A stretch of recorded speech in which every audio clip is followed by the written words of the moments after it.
kisah nyata gitu. Jadi ada kisah nyata tentang adab kubur, ada kisah nyata tentang ya, nikmat kubur. Banyak sekali diangkat sama dia. Di antaranya yang diangkat di situ adalah kejadian nyata di Irak pada saat itu.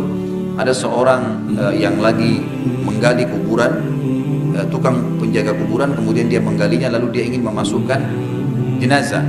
Waktu dia gali di pagi hari, jenazahnya akan dikubur di siang hari. Sam kena capek, dia letih setelah menggali dalam sekitar 2 meteran. Kemudian dia sandar, dia bilang saya sandar di dinding kuburan itu. Tiba-tiba dinding yang di kuburan saya itu jebol, karena di sebelahnya pas kuburan. Dia bilang saya melihat ada jasad yang masih utuh dengan kain kafannya dan di dadanya ada bunga mawar. Serta jenggot si jenazah itu laki-laki itu masih tumbuh subur. Dan itu nyata dikatakan sama dia. Dan ada banyak kisah-kisah seperti ini, orang-orang beriman ditemukan di kuburannya. Ada banyak sekali kisah-kisah, diantaranya pada saat digalihnya atau dirapikannya kuburan Hamzah, salah satu paman Nabi SAW radhiyallahu anhu yang mati di perang Uhud, ditemukan jasadnya masih utuh dan darahnya masih mengalir, gitu kan. Dan banyak sekali seperti juga pada saat kuburan salah satu ya, khalifah Muslim yang sangat luar biasa, rahimahullah. Ini jarang umat Islam yang tahu kisahnya, namanya Sulaiman Kanuni. Sulaiman Kanuni ini dulu adalah salah satu khalifah Utsmani yang luar biasa kiprahnya dalam menghadang perang-perang salib. Banyak sekali hidupnya dari dia mulai jadi khalifah di umur 20 tahunan kurang lebih sampai dia meninggal mendekati 90 tahun semuanya di jihad. Luar biasa.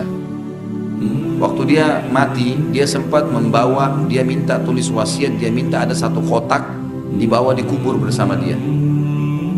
Lalu waktu dibaca wasiat tersebut, para keluarga kerajaan bertanya pada ulama-ulama, ini benar nggak secara syar'i kotak dibawa dalam kuburannya?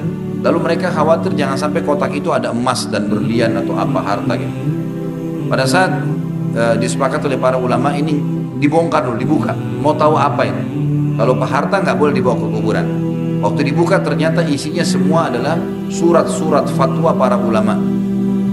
Surat-surat fatwa ulama. Jadi Sulaiman Kanuni rahimahullah tidak pernah melakukan satu keputusan di kerajaannya kecuali sudah tanya ulama. Sampai pernah ada semut ada di dinding-dinding istana, dia tanya fatwa kepada mufti Utsmaniyah waktu itu, ini boleh nggak semutnya dimusnahkan? Karena kalau enggak menyebar ke semua istana.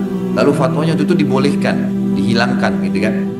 Maka waktu ditahu ternyata semut adalah fatwa, ulama-ulama pada nangis mengatakan, hai Sulaiman, sungguh kau akan selamatkan dirimu dari Allah SWT. Dia maksudnya ini semua fatwa ini akan saya sampaikan kepada Allah. Ini buktinya. Maka dikuburlah kotak itu bersama dia. Sulaiman Kanuni beberapa tahun terakhir ini ceritanya sudah ratusan tahun yang lalu nih, sudah lama dia meninggal.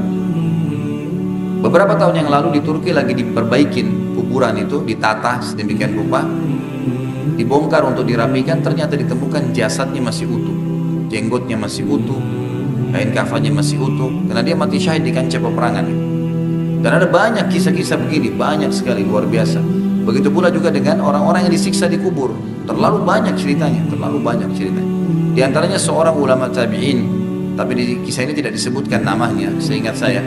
Cuma dia bilang tiba-tiba dia setelah mengubur adiknya, maka dia menangis terisak-isak.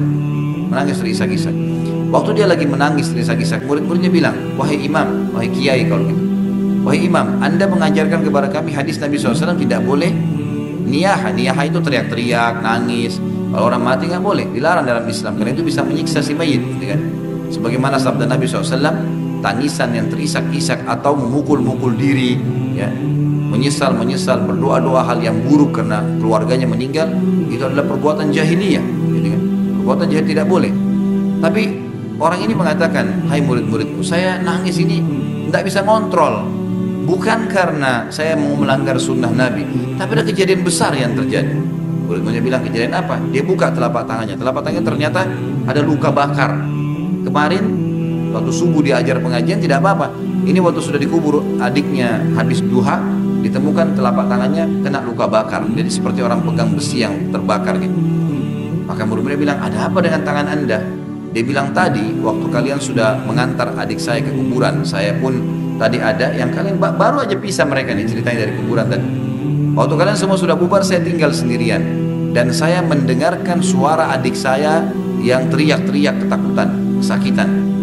Saya pun tahu kalau itu suara adik saya, maka saya membongkar kuburannya kembali dengan tangan saya. Sampai di jasadnya, saya temukan di jasadnya ada rantai.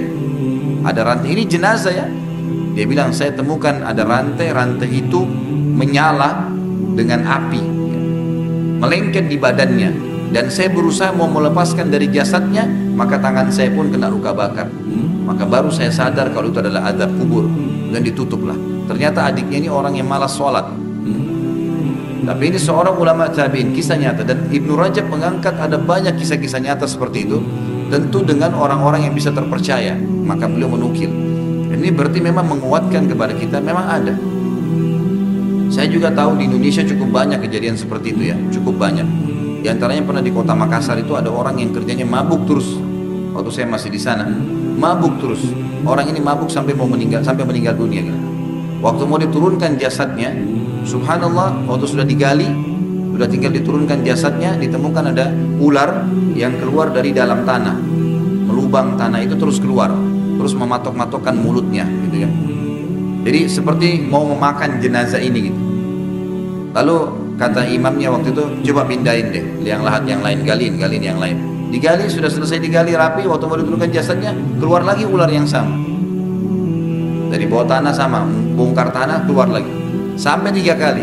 Akhirnya disepakati kalau ini mungkin memang Allah sudah siapin buat dia.